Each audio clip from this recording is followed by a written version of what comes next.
Hey, what's up, everybody? We are here talking Spurs basketball. I know, as painful as that has been over the past couple of weeks, David Sears, RJ Marcus here to kind of break down what we've seen over the past 10 games, kind of look ahead here as we get ready for the final third of the season, David. Actually, 24 games remaining on the regular season schedule, and they're 24-24 right now. So, David, just what have been your thoughts on what we've seen from this team in the past few weeks? Disappointed.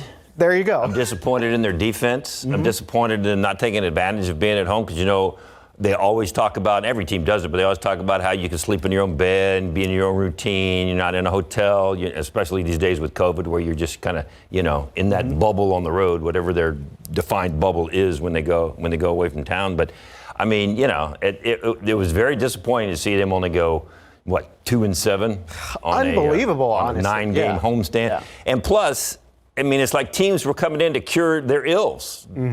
Of 5 of the 7 losses, the team shot well over 50. One team shot 50%. The other 4 shot well over 50%. How do you let that happen on your home floor? I don't care if there's only 3,200 fans in the stands or not. And it was not only that. As some other teams were coming in on the second night of back-to-backs. I think that was the case for like Atlanta, for Indiana. I mean, they're just several teams. This past game, I think Cleveland also coming in on the second night of a back-to-back. And you're right. I mean, the defense has absolutely fallen apart. I think for the most part of this regular season, the Spurs were in top 10 defensive rating. They have obviously slipped out of that. And I don't know what it is. It feels like guys are having career nights against the Spurs. Teams are shooting lights out. I mean, do you think it's a matter of them maybe being tired, as Pop would say? The strategy is just kind of falling apart? What's going on? I'm sorry, but these guys are making millions of dollars. There's people out there making 15, 20 bucks an hour, working 8, 9, 10, 12 hours a day. Yeah. I mean, I get the fatigue reason, but I don't completely buy into the fatigue reason. I mean, you're highly tuned athletes. I mean, 30 years ago, maybe they would have been tired, but even those guys played the whole game, And I mean, when you sit down on the bench and the ball boy brings you your own special mix of drink, and then you're going to tell me you're tired? Yeah. And then you're going to go cash $1 million check. It doesn't really fly with you, huh? I mean, I get it. I understand. You're the smell test a little bit. You're working hard, but I come up with something else. Don't tell me you're tired. Don't tell me you're fried. I mean, it's basketball, for God's sakes. Yeah, and when's the last time you launched a rocket?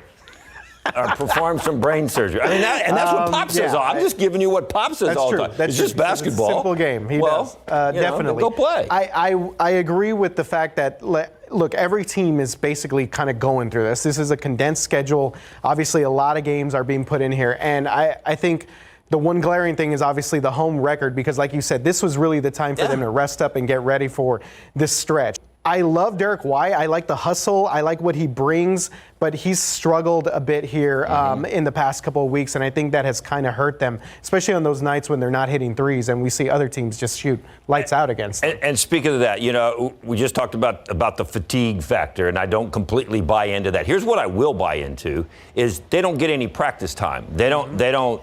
I mean, and I don't know.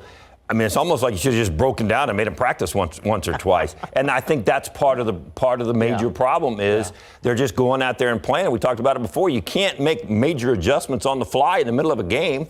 I mean, it's stuff that you go over in practice. That's why you have practices or shoot-arounds. They don't even have shoot-arounds anymore.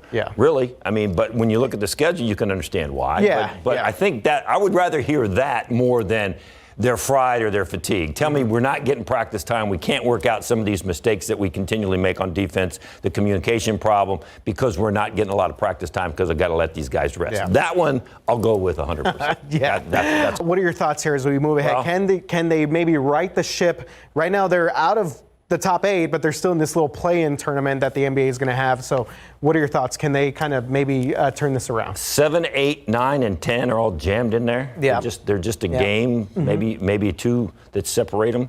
So I think they can still get back in there if they can start putting together some wins and start, playing some better defense. It's going to get tough here. I hope they can hold on, but I like that stat that they're better on the road than they are at home. The problem with that stat is they've got several back-to-backs on the road, and like next week, Saturday, and it's Sunday, Monday is a back-to-back, and then Thursday, Friday, or Friday, Saturday. Next week is a back-to-back. Yikes. So they've got a set of back-to-backs in 1 week to finish Well, out April. And then in May, they have 2 of those sets. So 1 week they have 2 back-to-backs, and the next week they have another 2 back-to-backs. That already, that's hurting my head there. So we will go ahead and wrap things up. David, any final thoughts, questions, concerns here? Play some defense and go Spurs go. Bye, y'all.